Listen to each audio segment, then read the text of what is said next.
Bueno, vamos a comenzar con de la serie de videos definición de tipos estructurales o diseño estructural, la parte D, que sería el último de este tema.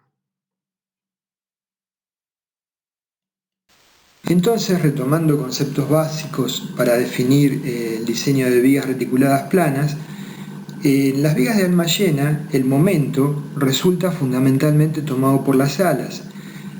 El aporte del alma es en general bastante reducido y por el contrario, el alma aporta la casi totalidad de la resistencia al corte. En general se considera que todo el corte es tomado por la misma. Cuando la solicitación dominante es el momento flector, a fin de optimizar el diseño, podemos reemplazar el alma llena por una triangulación de barras, que serían los que hemos denominado montantes y diagonales, que resultan sometidos a esfuerzos axiles por la acción del esfuerzo de corte. Por su parte, el momento flector es tomado por los cordones superior e inferior, los cuales, de estar aplicadas las cargas en los nudos, están solicitados por esfuerzos axiles que dependerán, que sean de compresión o de tracción, en el cordón que estamos estudiando, del estado de carga que estamos considerando. A modo de ejemplo, vamos a ver un pórtico tipo de 30 metros de luz con una altura de 7 metros. Hemos hecho el modelo plano del mismo y le aplicaremos, porque no estamos estudiando una estructura real, sino solamente es una cuestión didáctica, dos estados de carga que generan solicitaciones opuestas. Peso propio y sobrecarga, que puede ser asociada con la nieve, por ejemplo, y peso propio mínimo y la acción del viento. Con un breve comentario de cuáles son las hipótesis básicas para que un reticulado funcione efectivamente como plano. Los ejes de las barras que conforman el reticulado, cordones, montantes y diagonales, se ubican en el plano medio de la viga. Las cargas exteriores están contenidas también en el plano medio de la viga, porque si alguna de estas hipótesis no se cumpliera, existiría torsión. Para que las barras de los reticulados solo tengan esfuerzos axiles, se debe cumplir adicionalmente. Las fuerzas se aplican en los nudos. Es lo que hemos ido mencionando, las correas es deseable que apoyen en los nudos. Los ejes de las barras que concurren en un nudo se cortan en un punto. Los nudos funcionan como articulaciones, esbeltez de barras diagonales no debe ser más baja de 75 y ángulos entre diagonales y cordones entre 40 y 60 grados. Si son muy reducidos los ángulos, se generan efectos secundarios no despreciables. Los centros de gravedad de los medios de unión, cartelas, deben coincidir con los ejes de gravedad de las barras concurrentes a esa unión. Todo esto es deseable y en algunos casos se cumple el 100%, por ejemplo, que las fuerzas se apliquen en los nudos y que los ángulos de las diagonales estén entre 40 y 60 grados, y en otros aspectos, el punto 2 y el 4, se pueden cumplir razonablemente, o sea, tratar de que la diferencia de concurrencia de las barras en un punto sea mínima y la excentricidad sea reducida. Justamente acá estamos observando una cabreada con dos cordones hierro ángulo y a su vez las diagonales y montantes son dos barras de hierro ángulo. Si miramos la mitad de la sección, tendríamos un solo cordón y una sola diagonal. Estamos visualizando entonces donde concurren en un nudo teórico el montante, el cordón y la diagonal. Y observamos que no existe esa coincidencia, que las tres barras se encuentren en un mismo punto. Hay una diferencia, una excentricidad E,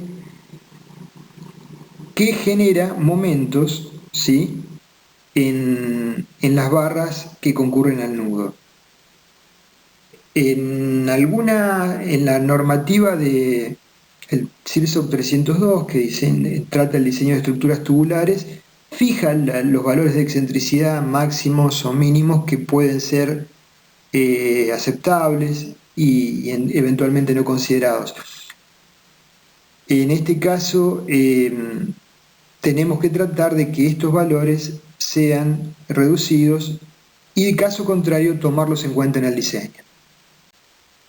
Entonces, como hablamos hoy, lo ideal es, si tenemos un galpón donde el módulo es, por ejemplo, 7 metros y se repite 10 veces, es no estudiar el galpón completo, ¿sí?, que es factible de hacerlo dibujando una estructura tipo y hacerle un copy con cualquiera de los software de uso, sino tomar el pórtico en forma plana y ponerle todos los estados de cargo contenidos en el plano, ¿sí?, y las combinaciones asociadas. Este sería el modelo estructural que adoptamos para el análisis del pórtico tipo en este caso, donde hemos asumido que las barras están articuladas en los nudos. Una pregunta es, ¿qué pasa con la unión de la columna con la base de hormigón? Esa unión se va a dar a través de una placa de vinculación de acero que está vinculada con pernos a un tronco de columna de hormigón o a la base misma. Las condiciones de borde, usualmente que se le dan esas barras en el pie, en el arranque de la columna, son articulaciones también, de tal forma que se traducen en esfuerzos verticales y horizontales, que son las transferencias del pórtico para cada tipo de carga a las placas de anclaje y a los demás elementos de la fundación, con los cuales se diseñan las mismas. En este caso estamos observando, a modo de ejemplo, cómo hemos incorporado las cargas de peso propio de la estructura. Suponemos que las correas apoyan en cada uno de esos nudos, así la hemos diseñado. La distancia entre nudos es cercana al metro. Carga flecha rojita representaría la reacción de la correa sobre el pórtico. Si el pórtico está distanciado entre sí 7 metros, será el peso de la chapa, ¿sí?, de ancho 1 metro entre correas, más el peso de la aislación, más el peso de los elementos de sujeción de la chapa a las correas, más el peso propio de la correa, ¿sí?, más, eventualmente, si existiese un cielo raso suspendido, o elementos suspendidos del techo, como pueden ser sistemas de aire acondicionado o sistemas contra incendio, más, y esto es lo habitual, considerar el peso propio del pórtico, que en realidad es una carga por metro lineal, las anteriores son cargas por metro cuadrado, prorrateado, considerado como una carga en kilos por metro lineal estimado, porque no lo hemos dimensionado, multiplicado por 1 metro, que es la zona de influencia entre una correa y otra, incorporado también en esa flechita. O sea que las flechas rojas consideran todas las componentes derivadas del peso propio de la estructura, de techos, incluidas las correas e incluidas los pórticos. Como mencionamos, lo ideal es, antes de ponernos a diseñar, verlas deformadas. Entonces acá analizamos la deformada bajo peso propio y podría ser sobrecarga, ¿sí?, de la estructura, porque tienen el mismo signo. En este caso se han combinado adecuadamente el peso propio y la sobrecarga según el reglamento que lo estemos analizando. Si es el reglamento CIRSOC del 82, será la suma lineal de ambas, y si es el reglamento 301-2005, entonces habrá que ver las combinaciones respectivas, 1,4 dd o 1,2 dd más 1,6 dLr, por ejemplo. Entonces, observamos la deformada de la estructura principal en amarillo y nos damos cuenta que efectivamente el pórtico o viga dintel está empotrado en las columnas, ¿sí?, y por ende en esa viga equivalente, conformada por los cordones y diagonales y montantes, existirán sectores de los cordones que estarán comprimidos y otros traccionados en función de que los diagramas de momento de la viga equivalente serán semejantes a una viga bien empotrada con una carga uniforme. Si quisiéramos visualizar la deformada, entonces ya con las barras que hemos colocado al software, en el modelo, entonces esta sería la deformada y permitiría confirmar si la estructura está trabajando como pensamos que debería ser. Acá lo que observamos es, lo que hemos querido marcar es simplemente los esfuerzos axiles en el cordón superior del dintel. Entonces observamos que, como mencionábamos anteriormente, hay un cambio de signo en los mismos. En la zona central están asociadas con el comportamiento de una viga bien potrada y por lo tanto en la zona cercana al nudo cambian de signo. En este caso hemos visualizado cómo varían los esfuerzos axiles en el cordón inferior. Para este software en particular hay que definir el cordón interno como un cordón tipo elemento 1 y el cordón externo como un cordón tipo elemento 2. Y entonces cuando le damos iluminamos el tipo 1, ilumina la totalidad de ese cordón. Y observamos lo mismo, que hay un cambio de signos de fuerzas en los cordones y que naturalmente deberíamos hacer un análisis de los valores máximos para ver si la sección elegida es razonable, si se puede resolver colocando un refuerzo local en los puntos de máximos valores, o es necesario incrementar la sección en su totalidad. Bueno, el análisis anterior era para un estado de carga gravitatorio, peso propio y sobrecargas de uso, o peso propio y sobrecargas de nieve, por ejemplo, o hielo. Lo mismo tendríamos que hacer para la acción del viento. En este caso tenemos graficadas las correas donde apoyan y las acciones de las correas sobre el pórtico como flechitas rojas, que son las fuerzas, ¿sí?, sobre los nudos. Naturalmente así lo diseñamos, que hemos obtenido como resultantes de la acción del viento sobre el ancho de influencia entre pórticos.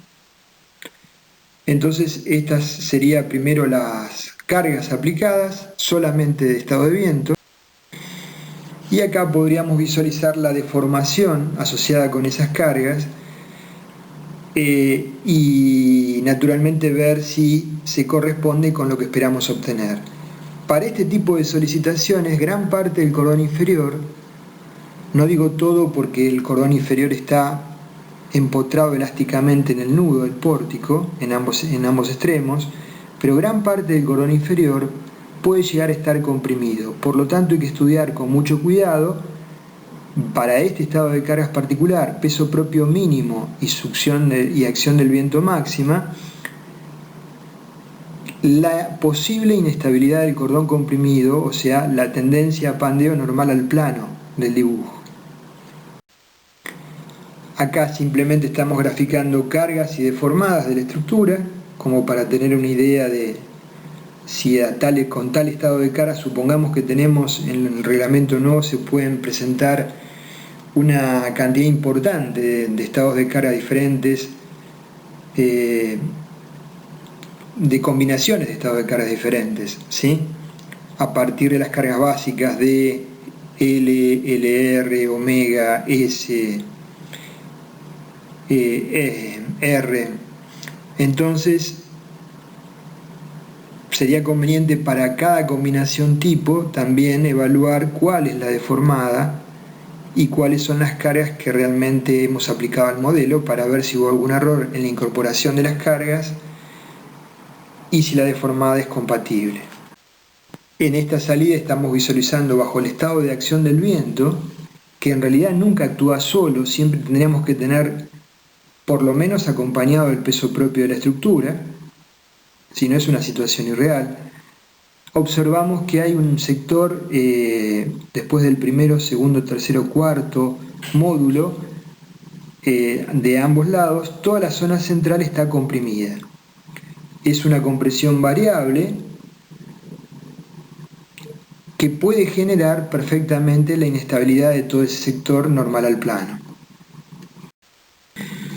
Con respecto al análisis de carga de peso propio, el paquete estructural tipo de una cubierta metálica está constituido por, como dijimos, la chapa de cerramiento, que podrá ser sinusoidal, trapezoidal, autoportante. Habría que ver los distintos catálogos y ver con cuál adoptamos. La aislación, los elementos de sujeción de la chapa con las correas, las correas mismas, los elementos de servicio suspendidos que pueden existir o no, como elementos contra incendio, aire acondicionado, y eventualmente en algunos locales, si no queremos que la estructura sea vista, el cielo raso suspendido, por ejemplo en techos de escuelas. Las chapas varían sus espesores entre calibre 30, 0,30 milímetros y 0,9 milímetros, calibre 20, y los pesos para ese rango varían entre 5 y 12 kilos por metro cuadrado. Un valor usual para estimar pesos de chapa se encuentra entre 6 y 7 kilos por metro cuadrado. Tenemos que tomar en cuenta que se requiere tanto un solape transversal como solape longitudinal entre chapas para evitar la penetración de agua de lluvia. Dentro de lo que son los elementos de cerramiento, las chapas de cerramiento, hay diferentes tipos de chapas, naturalmente. Acá simplemente de una firma comercial mostramos la más simple, la chapa sinusoidal, que se define por el paso y la altura de la onda. Es la que tiene, en términos relativos, menor capacidad de carga. Abajo la trapezoidal, que al tener momentos de inercia mayores posibilita la cobertura de superficies de longitudes entre apoyo de correas mayores a iguales niveles de carga. Acá vemos otro tipo de chapa trapezoidal de mayor capacidad de carga, con mayor altura de cresta. Y abajo, simplemente de una firma comercial, no tiene mayor importancia, los espesores comerciales en galvanizado, prepintado, con diferentes tipos de terminaciones y diferentes tipos de chapas, trapezoidal T101, trapezoidal T90 o acanalada. Los anchos totales, el paso en milímetros y la altura de la onda de la cresta. Son datos comerciales simplemente que nos servirán para definir luego los planos de proyecto y las características y la distancia máxima de apoyo de la chapa entre correas. Cuando analizamos las cargas sobre el techo, es importante, sobre todo en establecimientos tipo locales comerciales, shopping u otros, tener en cuenta también la consideración de las sobrecargas propias de las instalaciones. Acá vemos la luz, en rojo los caños que transportan el circuito contra incendios y en el centro el tubo más importante, que puede ser de calefacción o aire acondicionado. Todo este tipo de cargas tienen que ser evaluadas apropiadamente y si es factible hacer un prorrateo por metro cuadrado o en el caso que sean relevantes hacer una consideración de carga lineal.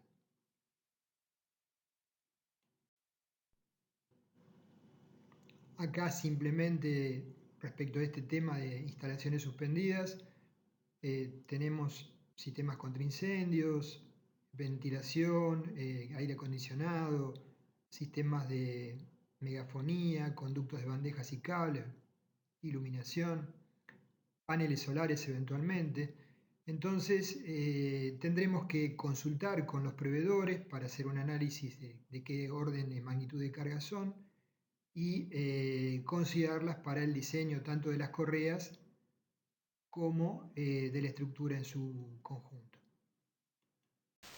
Para ir cerrando entonces el tema de conceptos generales de diseño, porque después nos vamos a ir metiendo en el diseño de cada uno de los elementos componentes, correas, elementos principales traccionados, comprimidos simples, comprimidos compuestos, vigas y combinaciones. La modulación entre correas habitualmente oscila entre el metro y el metro 50.